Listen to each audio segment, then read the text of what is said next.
you are not getting shadow banned. Shadow banning is a topic that comes up a lot in the field of content creation. I thought I'd take some time to talk about it today. For those of you that don't know, shadow banning is basically where a social media site silently stops your post from being able to be seen by others. And while there are some cases where maybe this kind of does happen, I have to say overall it's just something that does not happen on TikTok. There's a lot of things that happen that lead people to believe they're being shadow banned, but they're really not. The first major thing that happens is people don't always understand site traffic. TikTok and all social media platforms have times where they have more traffic and times when they have less. And if you post at the wrong time, it can cause your post to receive a lot less attention, leading to some people thinking that they're shadow banned, which you're not really shadow banned, you're just posting at the wrong time. And what confuses people a lot, especially on TikTok, is that TikTok site traffic is a little bit counterintuitive. You would think that times when school and work is out and people are on break, you would get a lot more traffic, but you actually get a lot less. For example, videos and streams on TikTok, at least as far as mine go, tend to get a lot less views in the summer, which is the opposite of what you would think because you think everyone's home from school, they have time to watch your videos, but that's not really what happens. My assumption is since people are off, they're not really looking at their phone, they're off doing other things, or maybe more people are creating content since they have more time to, so the views are getting shared around more. The other thing that happens that's much harder for people to understand is sometimes your videos just aren't very good.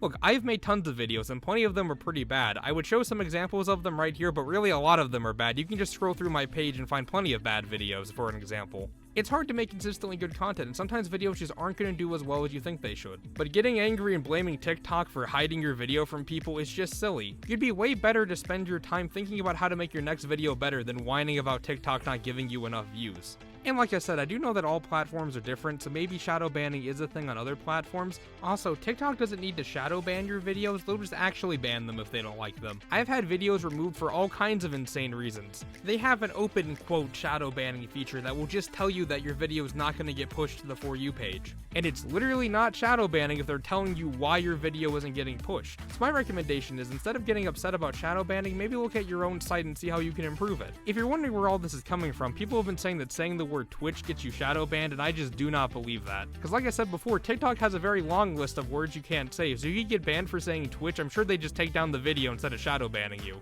And frankly, I'd rather just use the word Twitch and be shadow banned than having to call it purple. Sure, I'm not the only one getting tired of having to make up 10,000 words that mean the 10,000 things we can't say on TikTok. It's called Twitch, not purple. Shadow ban me if you must.